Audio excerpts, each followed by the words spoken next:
On parlera maintenant de tendances créatives avec ma Mylène d'amour qui se soigne au rhum. C'est la seule qui est pas malade sur le plateau. Non, moi, je bois du rhum. Je demande à tout le monde va bien. Moi, je suis pas malade, je bois du rhum. Voilà. Un petit punch par semaine. Combien un petit punch. Un petit punch par semaine. Okay. Du miel, du citron et que des bonnes choses. Très bien. Revenons à nos moutons. On reste dans le jardin puisque Evan était avec nos amis les vers. On va s'occuper de nos animaux pendant l'hiver. Avec le temps qui refroidit, on a tous envie de rester bien au chaud chez soi. Mais les animaux, on les laisse dehors par contre. Voilà, on les laisse dehors, mais on en prend soin quand même oui. en leur fabriquant des petits abris. Parce que du coup, eux aussi, ils vont avoir froid, ils vont avoir envie d'hiberner, ils auront faim. Donc, on leur construit des petites choses pour qu'ils soient bien. À la maison pour hiberner mon homme a une certaine pilosité, donc effectivement, lui, je le garde à l'intérieur. C'est aussi une prochaine chronique, fabriquer ses propres cires, ses bandes de cire. Alors, fabriquer des abris pour les petits animaux de jardin, c'est un moyen de participer à la protection de notre environnement parce qu'il y en a beaucoup qui souffrent de l'extension des villes, de l'utilisation des produits chimiques notamment. Et ça peut être aussi un moyen de prendre soin de son jardin parce que beaucoup participent aussi à la disparition de tout ce qui est insectes nuisibles. C'est le cas des hérissons. En fait, les hérissons, il faut savoir que leur population a diminué de plus de 70% ces dernières années. Pourquoi ? Parce qu'ils se font écraser sur les routes, oui, notamment. Et en fait, pendant l'hiver, ils ont besoin d'un endroit où ils vont hiberner parce qu'il faut savoir qu'ils dorment pendant 5 mois. C'est feignasse.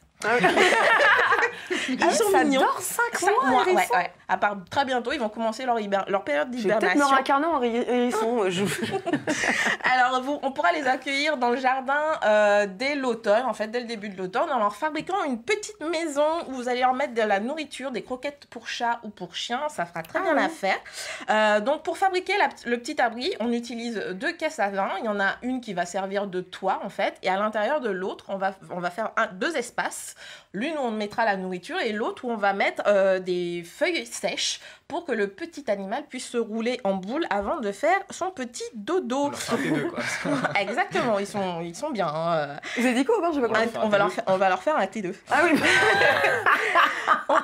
Vous prendrez soin de mettre cette petite maison dans un endroit un peu retiré du jardin pour qu'il soit tranquille, pour pas qu'il soit dérangé par votre chien ou votre chat, par exemple. Et du coup, ils pourront être tranquilles comme ça pendant 5 mois jusqu'au mois de février-mars. Autres animaux dont on pourra prendre soin également, ce sont les oiseaux. On connaît tous les petites boules de graines qu'on peut trouver dans nos arbres. On a possibilité de leur construire une petite maison également ou une petite mangeoire. C'est la dernière solution que je vous propose donc de réaliser. Pour fabriquer une mangeoire, vous pourrez réutiliser certains objets que vous avez à la maison, comme la vieille vaisselle de mamie. Je vais vous en présenter ici. Moi, c'est ce que j'ai fait du coup pour me fabriquer ma petite mangeoire que je vous présente aujourd'hui. J'ai réutilisé pour ça une petite assiette et un bol que j'ai pris le soin de percer avec un forêt spécial faïence. Alors, il faut savoir qu'il vous faudra un petit peu de patience si vous avez des petits bras comme moi, parce que ça prend du temps quand même à percer. Vous avez juste 2 étapes, mais ma perceuse n'est pas super performante. Du coup, étant donné que c'est assez dur, il faut... vous allez passer l'après-midi dessus, juste pour percer, oui. C'est quoi cette astuce ? Passer une après-midi à percer. Mais si vous n'avez pas une perceuse hyper performante, non, mais après moi j'ai pas des bras non plus. Il faut avoir du temps, quoi. Non, mais j'aurais dit. Moi, je pensais que vous alliez me dire 5 minutes, 10 minutes. Ah, bah si vous avez une perceuse hyper puissante, ça passe. Ah oui, c'est classe, c'est pas. Ouais. Mais c'est joli. Oui, c'est très joli, effectivement. Et du coup, là, pour relier les deux, j'ai utilisé une petite tige filetée. On fixe avec 2 écrous ici et 2 écrous là. Au-dessus, j'ai pris un anneau écrou qui permet du coup de suspendre la petite mangeoire dans un arbre. Et le côté pratique, c'est que du coup, le petit bol est couvert par l'assiette et ce qui permet de protéger la nourriture. Et enfin, pour transformer votre maison, ou tout du moins une partie de votre jardin, en établissement hôtelier, je vous propose de créer une maison à insectes afin de favoriser la prolifération de ce qu'on appelle les auxiliaires du jardin, tout ce qui est abeilles, papillons, coccinelles, qui sont des petits animaux bénéfiques pour le jardin, puisque eux, ils permettent de polliniser vos plantes du potager, et les coccinelles mangent les petits pucerons qui bouffent vos plantes. Alors, moi, je n'ai pas de Jardin. de balcon. Donc, je me suis fabriqué un petit hôtel à insectes qui est juste là, que je vais aller attraper. Allez-y. Et du coup... Attendez, Myrlène, je vais le prendre si vous voulez. Non, c'est bon. D'accord, ok, non, On va c'est bon, laisser. laissez-le là. On va laisser là. Non, c'est bon en fait. Non, c'est bon, débrouillez-vous. Et du coup, pour faire mon petit hôtel à insectes, j'ai donc D'accord. utilisé une caisse à vin que j'ai séparée en 3 parties. Pour faire les différents étages, en fait, j'ai réutilisé le couvercle de la caisse à vin ici comme ceci que j'ai découpé en fait. Et du coup, comme ça, on a 3 parties à l'intérieur. Donc, il y a différentes parties selon les insectes qu'on veut accueillir.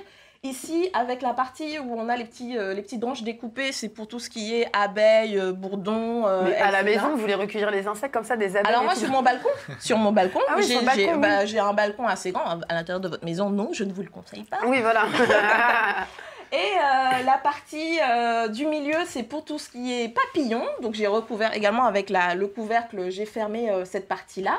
Et en haut ici, j'ai fermé avec du grillage en acier galvanisé, ce qui nous permet d'avoir une partie où on peut accueillir avec des petites pommes de pin, des cônes de pin, tout ce qui est coccinelle, chrysophe, c'est etc. mignon. qui permet du coup de protéger son jardin après pendant le printemps, sachant que c'est une manière de protéger son Bah jardin oui, sans et puis utiliser de Puis produits de respecter un peu chimiques. l'écosystème. Voilà, exactement. C'est Et puis bien. ça peut être un moyen pour les enfants d'apprendre un peu comment fonctionne le jardin avec les animaux utiles. Rapidement, Myrlène. Rapidement pour finir, du coup, j'espère que vous avez du coup des idées pour bricoler ce week-end, parce que du coup, ça prendra un petit peu de temps.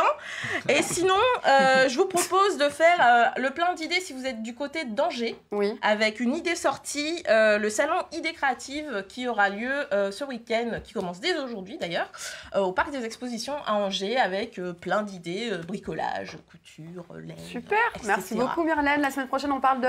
On parle du cocooning, puisque là, on s'est occupé des animaux et on va s'occuper de nous. C'est bien. Merci beaucoup, Myrlène. On se retrouve la semaine prochaine.